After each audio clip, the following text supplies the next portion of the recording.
Hello అండి, నా పేరు Sudheer. Agri life line company నుండి నేను ఆ కంపెనీ డైరెక్టర్ని. ఈరోజు మనం తుమకూరు దగ్గర ఉన్న హిరేహళ్ళి కృషి విజ్ఞాన కేంద్రంలో ఉన్నాం. ఈ స్థలంలో 10,000 లీటర్ కెపాసిటీ సురభి జీవసుధ జీవామృత ఘటకాన్ని ఈరోజు ఇన్స్టాలేషన్ చేయబోతున్నాం. సురభి జీవసుధ అనేది ఒక విశేషమైన న్యాచురల్ ఫార్మింగ్కి కావాలనున్న ఎరువు ఉత్పాదన చేసే ఒక ఘటకం. ఇప్పుడు మనం తెలుసుకుందాం ఈ జీవామృత యూనిట్ ఎలా పనిచేస్తుంది, ఏ రకమైన పదార్థాలు వీటిలో ఉపయోగించబడతాయని. మొదటి పదార్థం వీటిలో వేసేది దేశీ ఆవు పేడ. భారతీయపు జాతి ఆవు నుండి వచ్చే పేడ అయి ఉండాలి. ఆ ఆవు వీపులో సూర్యనాడి ఉంటుంది, అందుకే అది అంత శ్రేష్టము అన్నమాట. ఆ భాగమే సూర్యుడి నుండి వచ్చే కాస్మిక్ రేస్ని క్యాప్చర్ చేస్తుంది. ఆ అంశము 3 పదార్థాల్లో దాగి ఉంటుంది. ఒక్కటి ఆవు పేడ, ఆవు మూత్రం, మరొకటి ఆవు పాలు.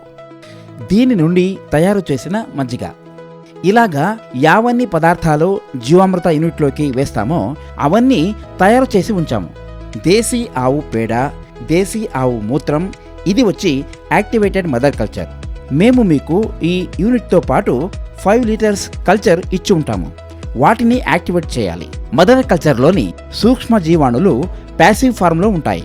వాటిని 100 లీటర్స్కి యాక్టివేట్ చేసుకోవాలి. దాని నుంచి ఒక చిన్న భాగాన్ని ఇక్కడ ఉంచాము. తర్వాతి పదార్థం సేంద్రియ బెల్లం. ఇది చాలా ముఖ్యమైనది. దయచేసి రసాయన బెల్లాన్ని వేయకూడదనే మేము సలహా ఇస్తాము, ఎందుకంటే అది లోపల సూక్ష్మజీవులపై ప్రభావం చూపవచ్చు. తర్వాత ఇది బియ్యం కడిగిన నీరు. ఇన్స్టాలేషన్ వేళ 150 లీటర్ల బియ్యం కడిగిన నీళ్లని వేయమని రైతన్నలకు విజ్ఞప్తి చేస్తాము, ఎందుకంటే ఇందులో స్టార్చ్ అంశము ఎక్కువగా ఉంటుంది కాబట్టి. ఇది సూక్ష్మజీవులకు కావలసిన ఆహారం. ఒకవేళ 150 లీటర్ల బియ్యం కడిగిన నీరు దొరకకపోతే 1:5 అనుపాతాల్లో ఉన్న ఒక రోజు ముందు తయారు చేసి పెట్టిన బియ్యం పిండి నీరు, అంటే వెనక రోజు తయారు చేసిన 30 కేజీల బియ్యం పిండి వేసున్న 150 లీటర్ల నీళ్లను ఈరోజు జీవామృత యూనిట్లోకి వేయబోతున్నాము. మిగతా పదార్థాల్లో ఒకటి మజ్జిగ. ఇది కూడా సేంద్రియ మజ్జిగ. సేంద్రియ పాలు లేదా A2 మిల్క్ నుండి తయారైనది. చాలా ముఖ్యమైన పదార్థం వేయబోతున్నది అంటే మునగాకులు. ఈ మునగాకుల్లో చాలా మంచి పోషకాంశాలు దాగి ఉంటాయి కాబట్టి ఈ యూనిట్ నుండి వచ్చే ఆఖరి ఉత్పత్తిలో ఎక్కువ అనుకూలకరమైన సూక్ష్మజీవులు ఉండటానికి కారకము ఈ మునగాకులే. అలాగే కొన్ని వృధా పండ్లు, వృధా కూరగాయలను కూడా వేయచ్చు. జొతకి అరటికాండం. ఈ అరటికాండం చాలా ముఖ్యమైన పదార్థం అండోయ్. మేము అందరూ రైతన్నలకు సలహా మరియు విజ్ఞప్తి చేస్తాం అరటికాండ పదార్థం వేయమని. వీలైతే మేమే మీకు కావాల్సిన ప్రమాణం అరటికాండం ఇస్తాం కూడా. వీటితో పాటు బహు ముఖ్యమైనది ఇవన్నిటిని 1 అంగుళం గాత్రం ఉండేలా కత్తిరించి వేయడం. ఎందుకంటే మేమక్కడ వేసి ఉన్నది 3 అంగుళాల పైపు. 1 అంగుళం గాత్రం ఉండే అన్ని పదార్థాలు సరాగంగా డైజెస్టర్లోకి ప్రవేశించబడతాయి కాబట్టి అది చాలా ముఖ్యమైనది. ఇవన్నిటితో పాటు ఇంకొక పదార్థం మీరు తప్పకుండా వేయాల్సింది అంటే కట్టెల బూడిద. ఈ కట్టెల బూడిద ఒకటి బహు ముఖ్యమైన పదార్థం అనే మనం చెప్పాలి. ఇది ఈ అనెరోబిక్ డైజెషన్ అయిన తర్వాత ఆఖరి ఉత్పత్తికి ముఖ్య లఘు పోషకాంశాన్ని చేరుస్తోంది, అదే బోరాన్. నేను సకల రైతన్నలకు విజ్ఞప్తి చేస్తున్నాను, కట్టెల బూడిదను వేయడం మర్చిపోవద్దని. ఇన్స్టాలేషన్ మరియు 50 రోజుల తర్వాత కావాల్సినంత ప్రమాణం కట్టెల బూడిదను ఇచ్చే ఏర్పాటు మేమే చేస్తాం.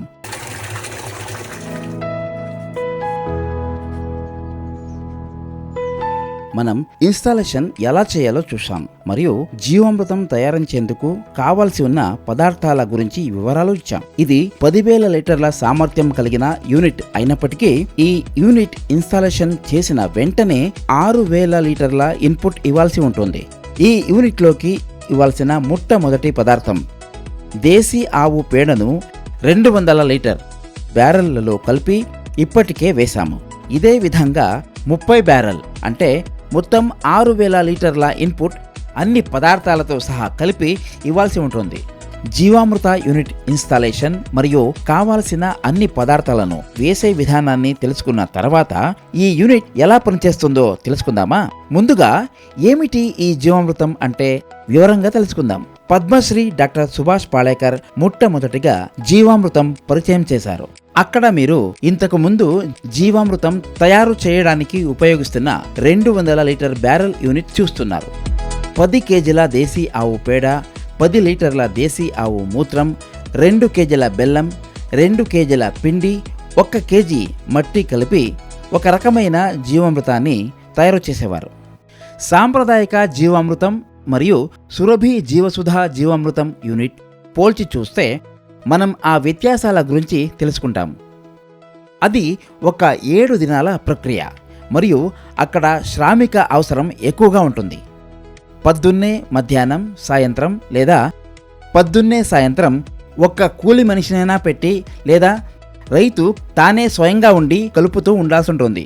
ఈ యూనిట్లో ఏ విధమైన కలిపి ఇవ్వాల్సిన అవసరం లేదు, ఎందుకంటే ఇది అనెరోబిక్ విధానంలో పనిచేస్తుంది.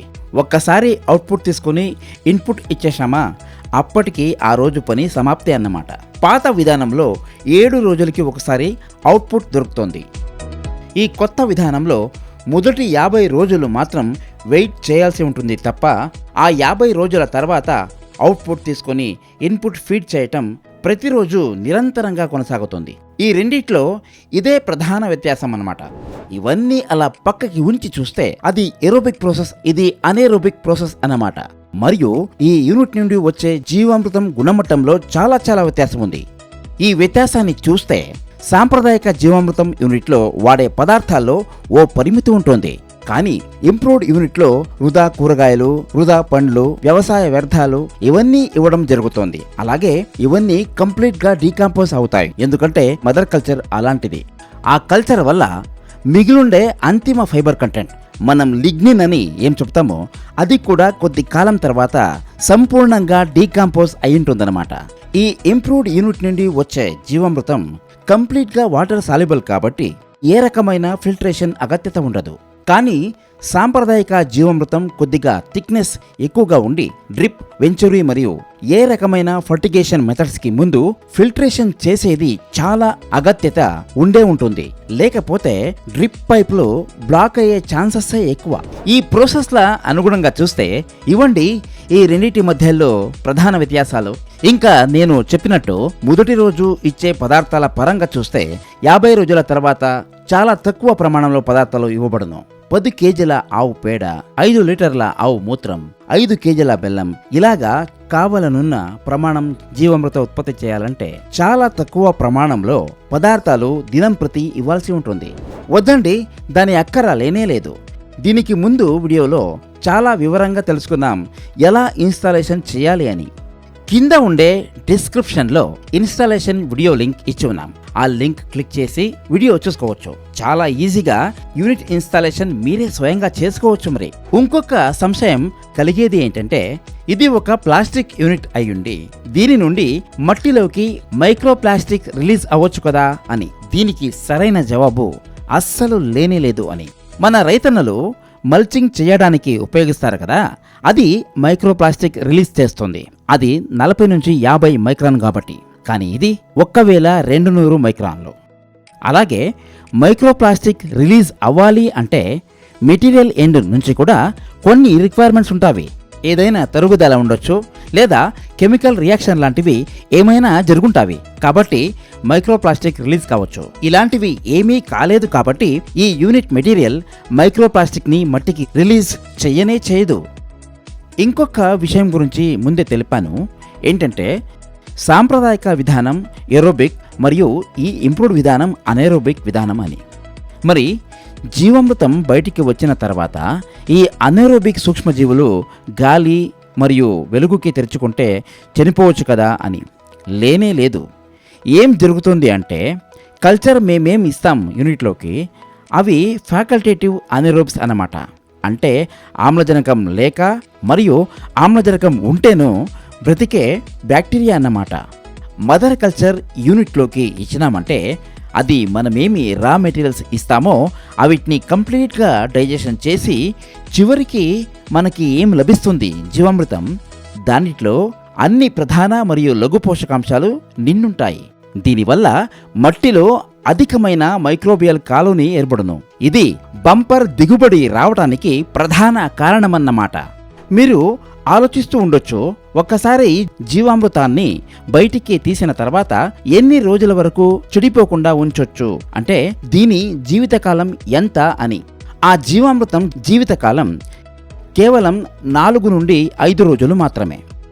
4 లేదా 5వ రోజు దాన్ని మట్టిలోకి ఇచ్చేయాలి, లేదా కొంత బెల్లం వేస్తే జీవామృతం చెడిపోకుండా మరికొన్నాళ్ళు ఉంచొచ్చు. ఇప్పుడు ఇంకొక ప్రశ్న ఏర్పడవచ్చు, ఏంటంటే సూక్ష్మజీవులు దీని నుంచి బయటకొచ్చి మట్టిలోకి చేర్చిన తరువాత ఎంతకాలం వరకు పనిచేస్తాయి అని.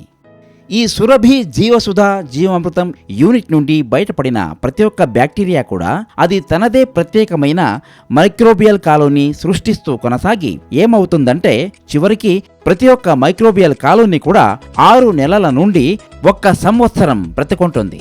ఈ సాంప్రదాయిక జీవామృతం మరియు దాంట్లో దాగున్న సూక్ష్మ జీవుల గురించి సంశోధనం ఏమి చెబుతోందంటే అవి కేవలం 15 నుండి 16 రోజులు మాత్రమే జీవించి ఉంటాయి.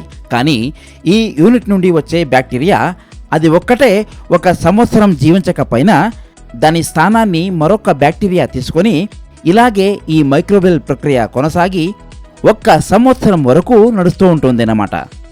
10,000 litre capacity unit cost MRP వచ్చి 52,000 రూపాయలు. కానీ స్పెషల్ డిస్కౌంట్ కింద దీని కాస్ట్ కేవలం 45,600 రూపాయలు మాత్రమే. మా దగ్గర లభించే అన్ని జీవామృత యూనిట్ల వివరాలకు ఇక్కడ షేర్ చేసుండే నంబర్కి కాల్ చేయండి. మిమ్మల్ని మా పాత యూనిట్ ఉండే స్థలానికి తీసుకొచ్చా, అది కూడా కేవీకే జీవామృత ఘటకం ఉండే స్థలంలోనే అన్నమాట. ముందుగా 2,500 లీటర్ కెపాసిటీ యూనిట్ ఇన్స్టాల్ చేశాము. అదే ఈ యూనిట్. సురభి జీవసుధ జీవామృతం గుణమట్టం ఎందుకు బాగుంటుందో చూపడానికి తీసుకొచ్చా. ఈ యూనిట్ నుండి జీవామృతం ఉత్పత్తి రావడానికి మొదలై ఇప్పటికే 8 నుండి 10 నెలలు అవుతుంది.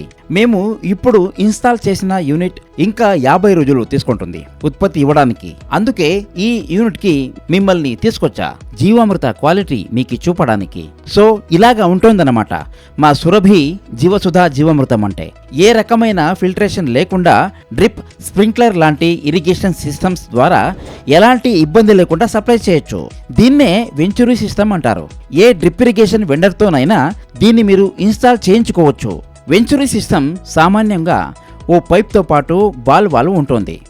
ఈ బాల్ వాల్వ్లో స్ట్రైనర్ ఉండి ఇక్కడ ఫిల్టర్ అయిన జీవామృతం డ్రిప్ సిస్టంలో సరాగంగా సాగి వెళ్ళిపోతుంది. వెంచురీ సిస్టమ్ ఇన్స్టాలేషన్ తర్వాత ఈ బాల్ వాల్వ్ జీవామృత డ్రమ్లో సబ్మర్జ్ చేసి పెడితే ఆ మోటార్ వాల్వ్ ఓపెన్ చేసినప్పుడు అక్కడ నీరు సాగినట్లల్లా ఈ బాల్ వాల్వ్ జీవామృతాన్ని పీల్చుకొని పంపుతుంది.